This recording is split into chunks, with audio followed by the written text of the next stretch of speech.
आप सभी का स्वागत है साहिल पांडा अकेडमी में। तो चलिए शुरू करते हैं आज का यानी कि 3 सितंबर का अपना करंट अफेयर। हमारा पहला क्वेश्चन है, हाल ही में विश्व नारियल दिवस कब मनाया गया? इसका सही आंसर होगा 2 सितंबर को। आइए हम लोग इस क्वेश्चन को डिटेल में जानते हैं। हर साल 2 दिसंबर को मनाया जाने वाला विश्व नारियल दिवस हमारे जीवन में नारियल के महत्व पर प्रकाश डालता है और टिकाऊ खेती के तरीकों को बढ़ावा देता है।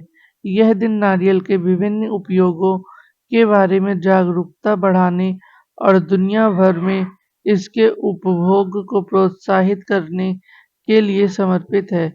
हमारा अगला क्वेश्चन है, हाल ही में पेरिस पैरा ओलंपिक में निषाद कुमार ने कौन सा पदक जीता है? इसका सही आंसर होगा रजत पदक।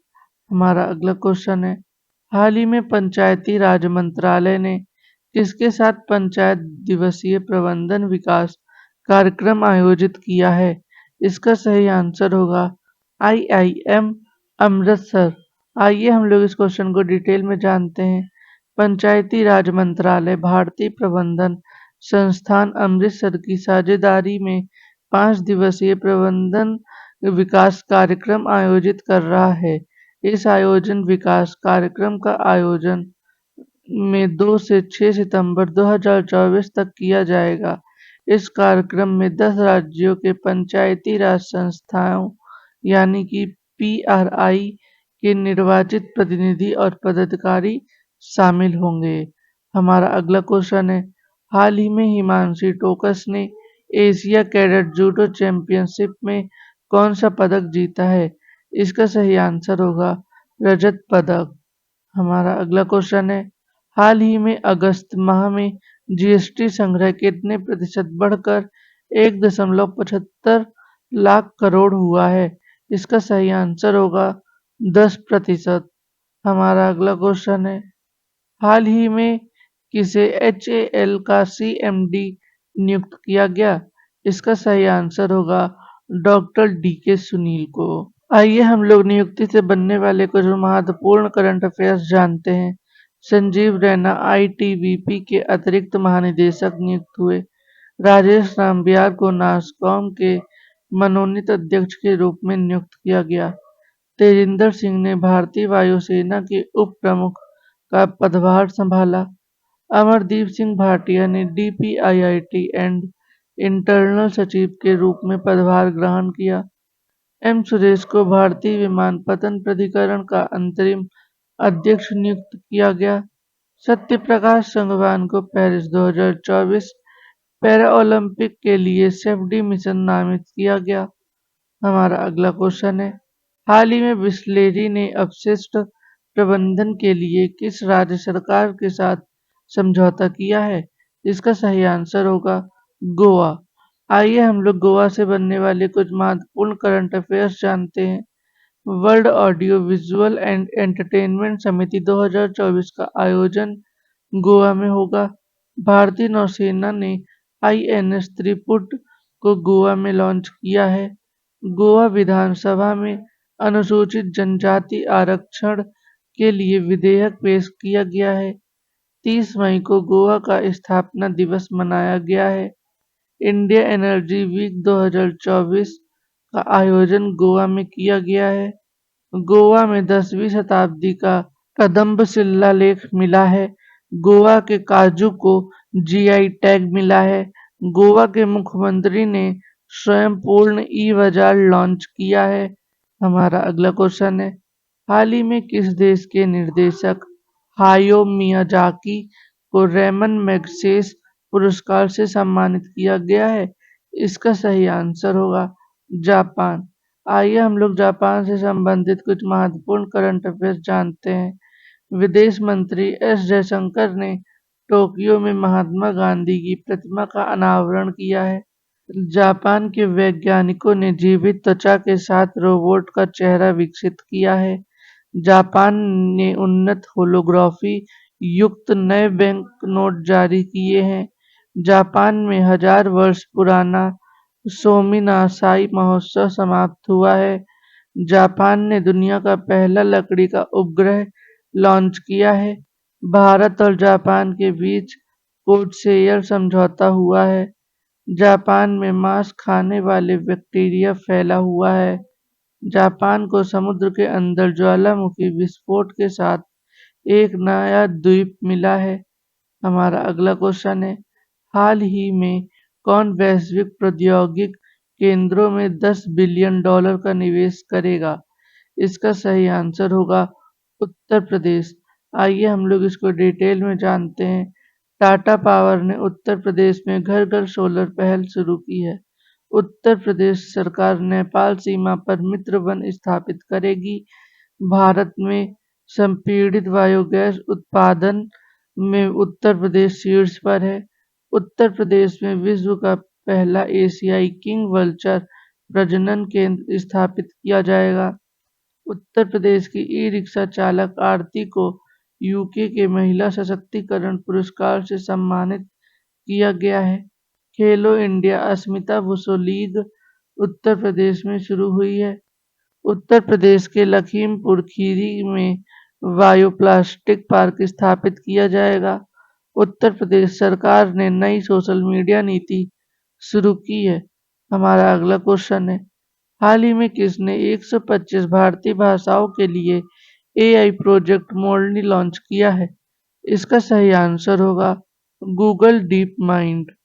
हमारा अगला क्वेश्चन है, हाल ही में भारत ने किस देश के साथ सेमीकंडक्टर इकोसिस्टम पर हस्ताक्षर किए हैं? इसका सही आंसर होगा सिंगापुर। आइए हम लोग सिंगापुर से बनने वाले कुछ महत्वपूर्ण करंट अफेयर जानते हैं। सिंगापुर ने 16 फीटों के मानव उपभोग को मंजूरी दी है। सिंगापुर से रियल टाइम प्रेषण के लिए प्रमुख यूपीआई ऐप्स सक्षम हुए हैं। सिंगापुर के चांगी हवाई अड्डे को विश्व के सर्वश्रेष्ठ हवाई अड्डे का खिताब मिला है। यूपीआई ने सिंगापुर के साथ मिलकर क्रॉस बॉर्डर कनेक्टिविटी लॉन्च किया है। मोबाइल डाउनलोड स्पीड टेस्ट के ग्लोबल इंडेक्स में सिंगापुर शीर्ष पर रहा है। हमारा अगला क्वेश्चन है, हाल ही में कौन वार्षिक राजस्व में 10 लाख करोड़ रुपए को पार करने वाली पहली कंपनी बनी है? इसका सही आंसर होगा RIL। हमारा अगला क्वेश्चन है, हाल ही में किस राज्य सरकार ने स्वदेश दर्शन 2.0 योजना के तहत बौद्ध पर्यटन सर्किट की योजना बनाई है? इसका सही आंसर होगा तेलंगाना। तो इसी के साथ हमारे MCQs क्वेश्चन आंसर खत्म होते हैं। अब हम लोग जानेंगे इन्हीं करंट अफेयर्स को और भी डिटेल में। तो हमारा पहला करंट अफेयर बन रहा है स्पोर्ट्स से, तो चलिए जानते हैं। पैरा ओलंपिक गेम्स में भारत का 9वां मेडल।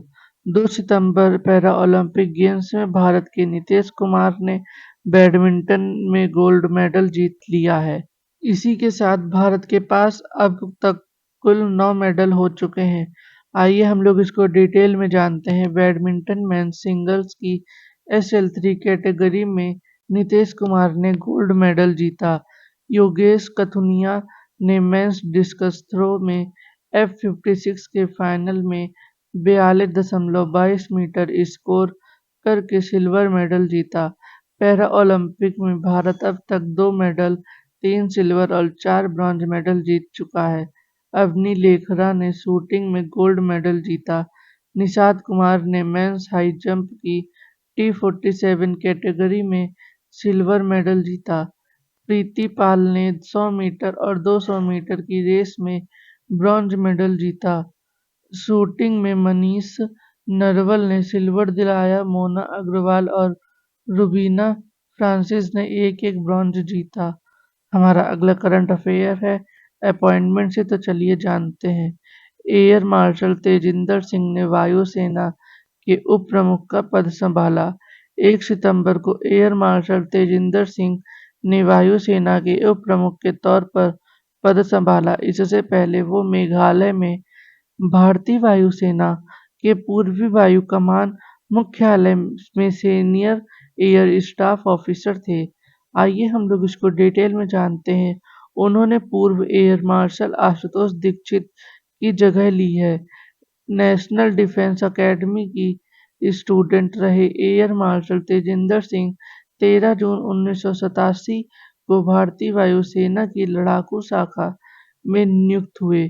4,500 घंटे से अधिक के फ्लाइंग एक्सपीरियंस के साथ वो कैटेगरी ए के क्वालिफाइड फ्लाइंग इंस्ट्रक्टर हैं। साल 2007 में राष्ट्रपति से वायुसेना पदक, 2022 में अति विशिष्ट सेवा पदक और विशिष्ट सेवा पदक से सम्मानित हुए।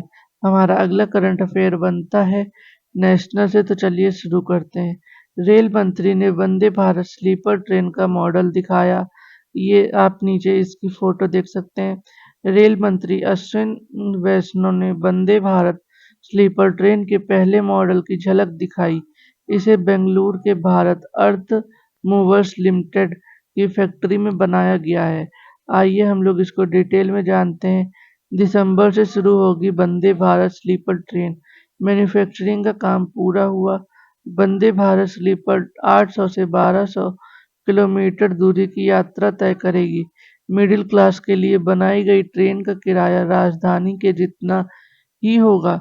वंदे भारत स्लीपर ट्रेन में है 16 कोच, जिसमें से 3 3 AC, 4 2 AC और 1 1 AC कोच है। हमारा अगला करंट अफेयर है। सूचना और प्रसारण मंत्रालय ने नेटफ्लिक्स की कंटेंट हेड को नोटिस भेजा। नेटफ्लिक्स की कंटेंट हेड मोनिका शेरगिल को सूचना और प्रसारण मंत्रालय ने नोटिस भेजा है। OTT पर रिलीज हुई सीरीज IC814 नाम को लेकर विवादों में है, जिसकी वजह से ये फैसला लिया गया। नेटफ्लिक्स आज 2 सितंबर को मंत्रालय के सामने अपना पक्ष रखेगा। आइए हम लोग इसको डिटेल में जानते हैं। 29 अगस्त को नेटफ्लिक्स पर रिलीज हुई IC814 सीरीज कंधार विमान हाईजैक पर बेस्ड है।